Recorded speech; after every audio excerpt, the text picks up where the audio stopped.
Professor Keth-Vorth adjusted his spectacles for the third time in 2 minutes, his 4 eyes darting nervously between his datapad and the mixed crowd of students seated before him. The Galactic Academy's xenobiology classroom was packed today, mostly because word had spread that they would finally be discussing the infamous human question. Now then, Keth-Vorth began, his voice carrying that peculiar tremor that always appeared when he discussed Earth's inhabitants. Who can tell me the most puzzling aspect of human behavior during our first contact scenarios? A Zephyrian student, her translucent wings fluttering with excitement, raised her hand. Professor, is it true that humans actually smiled at our battleships? Ah yes, Lyra 9. Keth-Vorth's mandibles clicked in what might have been amusement. That would be correct. When Admiral Thrax's fleet arrived at Earth's orbit, expecting immediate surrender, the humans sent them all recipes for something called pizza. The classroom erupted in confused chittering and whistle-like laughter. A bulky Gornian student, Marcus Beta, slammed his fist on his desk. All that makes no sense. Any rational species would have either fled or prepared for battle. Ah, but you see, Keth-Vorth said, warming to his favorite subject, that is precisely what makes humans so extraordinary. They operate on logic systems that appear completely irrational until you witness them in action. A serpentine Scythian student named Elena Prime coiled herself into a more comfortable position. Professor, my clutch mother served in the Third Sector War. She said humans would charge directly at plasma cannons while laughing. Surely that's an exaggeration? Keth-Vorth's expression grew somber. I'm afraid not, Elena Prime. In fact, I have a recording here from that very conflict. He tapped his datapad, and a holographic display flickered to life above the classroom. The scene showed a battlefield where Covenant forces had pinned down a mixed alien unit behind makeshift cover. Plasma fire rained down continuously, keeping everyone's heads down. Then, impossibly, a human soldier stood up. Well, this is boring as hell, the human said, his voice carrying clearly through the recording. Anyone else fancy a stroll? 3 more humans immediately stood up. One of them, a female with bright red hair tied back, actually grinned at the camera. Race you to their position, Danny. You're on, Rebecca. The recording showed all 4 humans sprinting directly toward the enemy position, laughing and making jokes while plasma bolts whizzed past their heads. The Covenant soldiers, trained killers who had terrorized half the galaxy, actually stopped firing in sheer confusion. What in the void are they doing? One Covenant warrior could be heard asking. I don't know, came the reply. Should we keep shooting? By then, the humans had reached the Covenant position.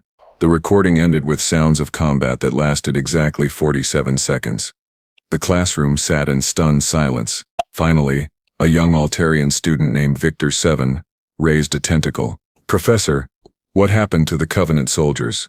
They surrendered, Keth-Vorth replied flatly. All 37 of them. To 4 humans.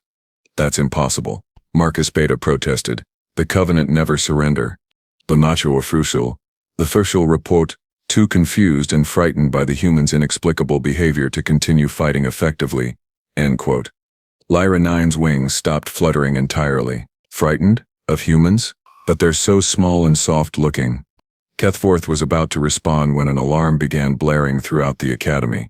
Red warning lights bathed the classroom in an ominous glow, and the professor's datapad immediately displayed an emergency alert. Attention all faculty and students, came the announcement over the comm system. We have a containment breach in the exotic specimen wing. All classes are to shelter in place immediately. Do not attempt to evacuate. This is not a drill. The students began to panic, various species expressing fear in their own ways. The Zephyrians' wings buzzed frantically. The Gornians growled deep in their chests, and the Scythians coiled tightly into defensive positions. Everyone remained calm, Keth-Vorth said, though his own voice was shaking. He activated the classroom's security protocols, causing heavy blast doors to begin sliding down over the windows and entrances. But the doors stopped halfway. A mechanical grinding sound filled the air, followed by sparks as the security system malfunctioned. Through the gap in the main doorway, they could hear something moving in the corridor outside. Something big. Professor, Elena Prime whispered, what kind of specimens do they keep in that wing? Before Keth-Vorth could answer, a low, rumbling sound echoed through the hallway. It was unlike anything most of the students had ever heard. A sound that seemed to bypass rational thought and speak directly to some primal part of their brains that screamed one word: predator. Then they saw it. The creature that squeezed through the partially open doorway defied easy description.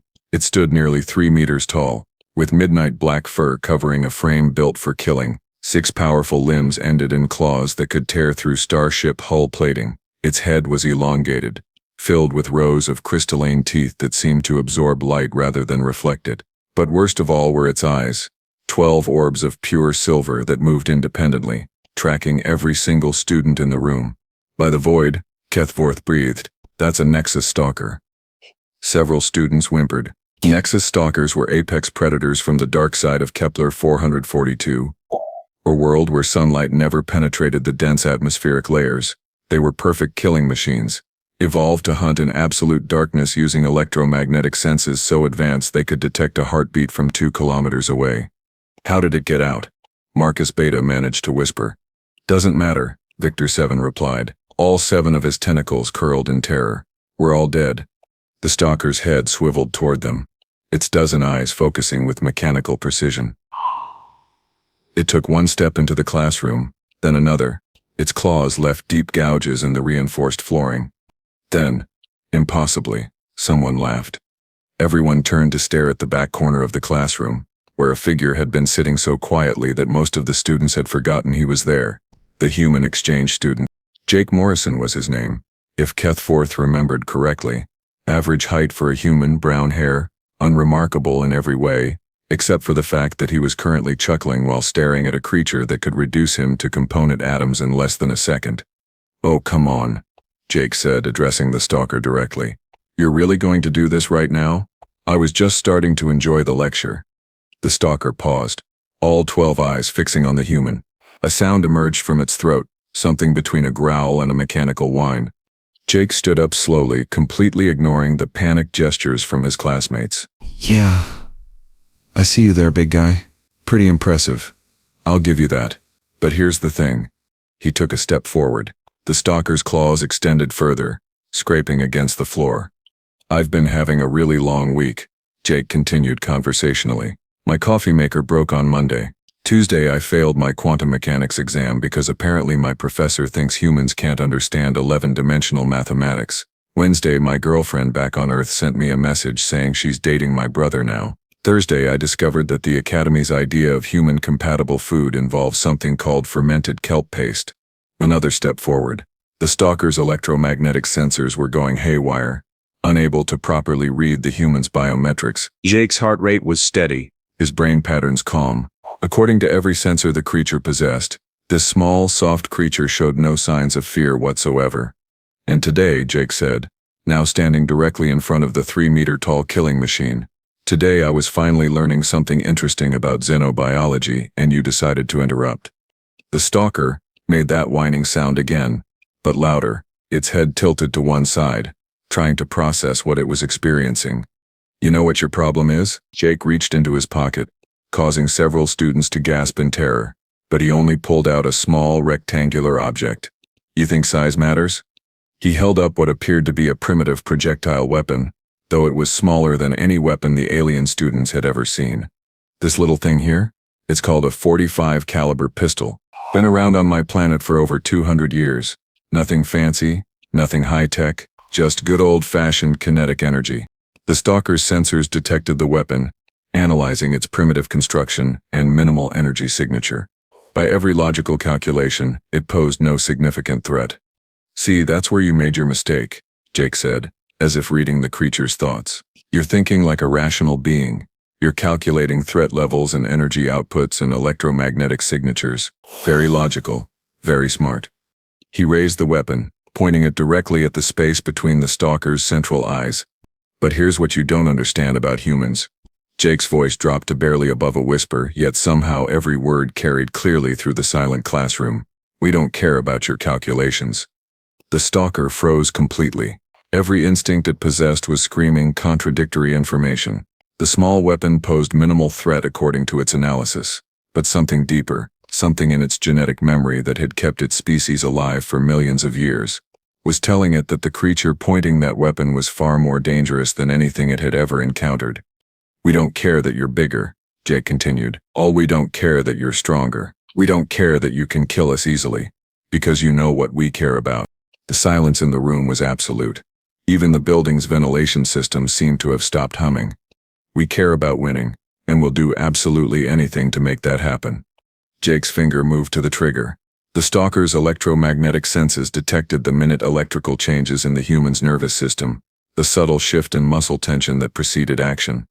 In that moment, the Nexus Stalker experienced something no member of its species had ever felt before. Fear. Not the simple biological imperative to avoid harm that all creatures possessed. This was something deeper, more primal. This was the fear that came from recognizing a predator far more dangerous than itself. The stalker's legs began to tremble. Its dozen eyes, which had tracked countless prey across the lightless wastes of its homeworld, could not look away from the human's steady gaze. "That's better," Jake said softly. "Now you're starting to understand." He lowered the weapon slightly, but his eyes never left the creature's face. "Here's what's going to happen.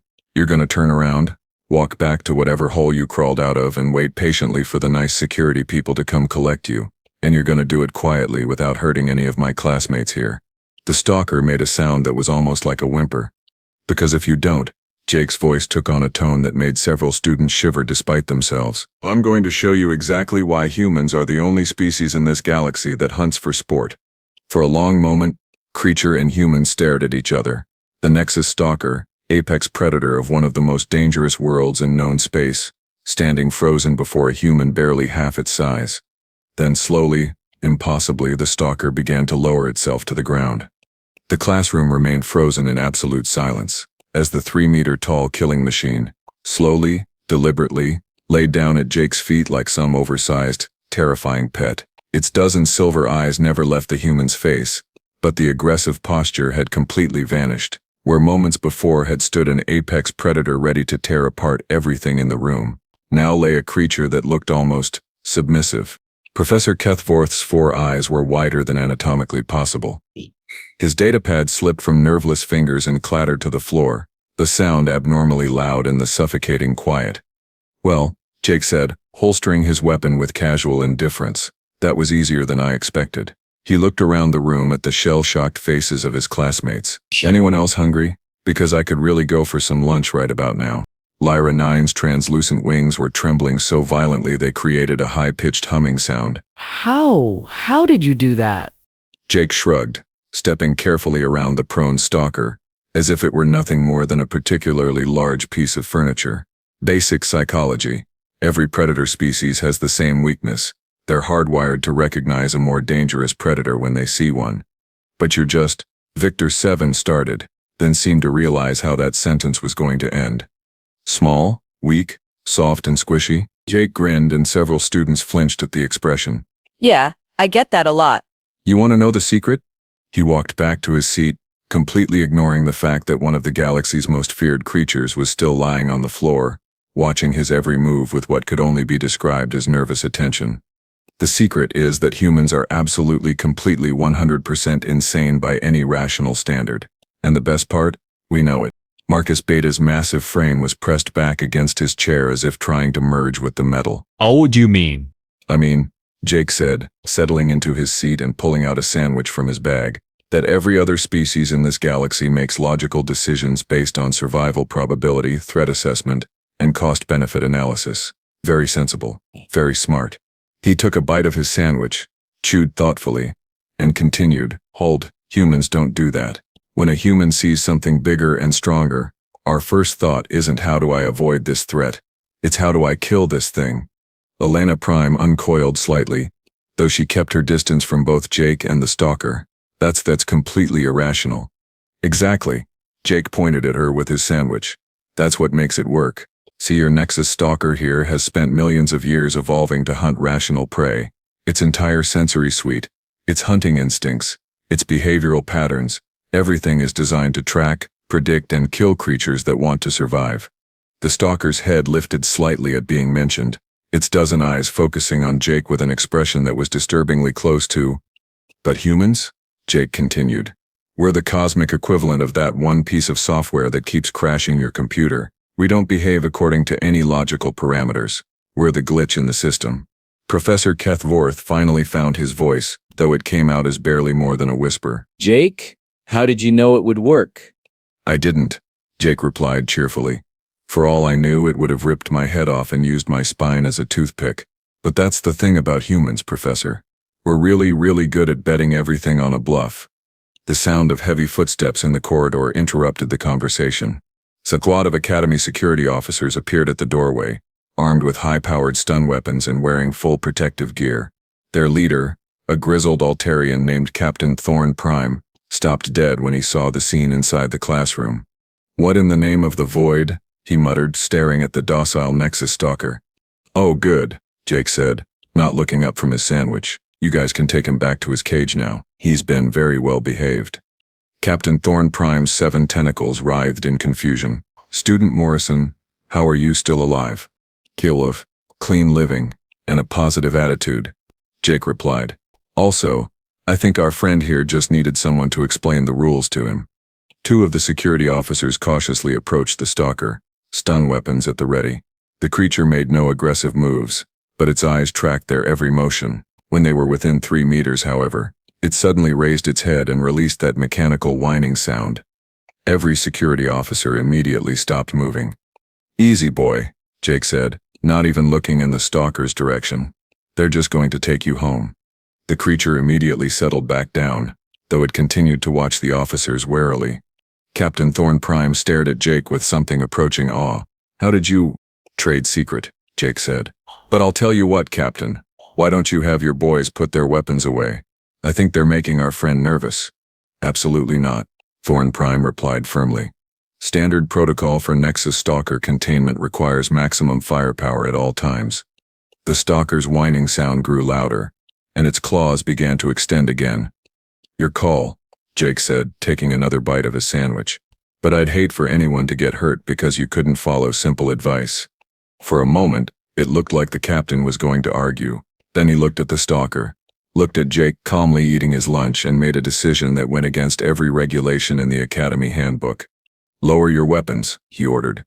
"Sir?" one of the officers asked. "Lower your weapons." Reluctantly, the security team lowered their stun guns. The stalker immediately relaxed, its claws retracting and its posture becoming less aggressive. "Now," Jake said, finally looking up from his meal, "you can approach him. Move slowly, speak calmly, and whatever you do, don't act afraid. Predators can smell fear, and it makes them edgy." The security officers approached the stalker with obvious reluctance. To everyone's amazement, the creature allowed them to attach a containment collar around its neck without resistance. When they activated the neural suppressors, it simply closed its eyes and settled into a deeper state of compliance. "Incredible," Captain Thorn Prime muttered as his team began leading the stalker away. "In 40 years of security work, I've never seen anything like this." "Stick around," Jake said. "Humans are full of surprises." As the security team left with their prisoner, the classroom slowly began to return to normal. Students started talking again, though in hushed, awed tones. Professor Keth-Vorth retrieved his datapad and attempted to restore some semblance of academic order. "Well then," he said, his voice still shaky, "that was educational. Perhaps we should continue with our discussion of human behavioral patterns." "Actually, Professor," Lyra 9 said, raising her hand tentatively, "I have a question." "Yes. Is it true that humans once fought a war against machines that had taken over their planet and won?" Jake finished his sandwich and wiped his hands on a napkin. "Oh, you heard about that? Yeah, that was a fun weekend. Though technically it wasn't the whole planet, just most of North America and parts of Europe." The classroom erupted in excited chatter.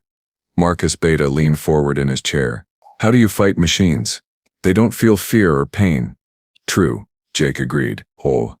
But they also don't understand the concept of a tactical nuclear strike delivered via motorcycle, or the strategic value of using your enemy's own weapons against them, or the psychological impact of humans who refuse to stay dead even when they should be."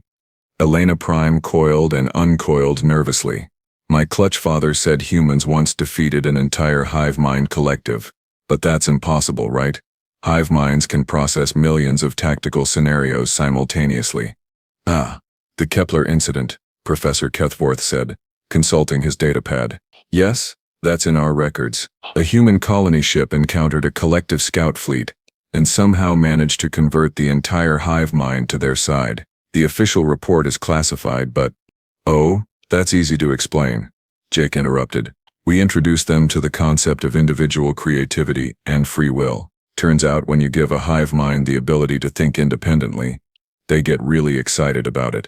They're actually pretty nice once you get to know them. They still send me holiday cards. Victor Seven's tentacles writhed skeptically. You're joking. Jake pulled out his personal communicator and showed them a holographic message. It displayed a cheerful greeting in perfect standard Galactic, signed your friends in collective designation 7745 Alpha Prime, formerly known as the Kepler Hive Mind. The classroom fell silent again. You know what the really funny thing is? Jake said, putting away his communicator. Every species in this galaxy keeps trying to figure out what makes humans so dangerous. You study our biology, our psychology, our history, our culture. You write papers and hold conferences and create entire academic departments dedicated to the human question. He stood up and began packing his things into his bag. But you're all missing the point. It's not that we're stronger or smarter or more advanced than everyone else. Most of the time we're barely keeping our own civilization from falling apart. We've got wars, poverty, disease, environmental problems, and a disturbing tendency to elect leaders who probably shouldn't be trusted with a butter knife, let alone a planet.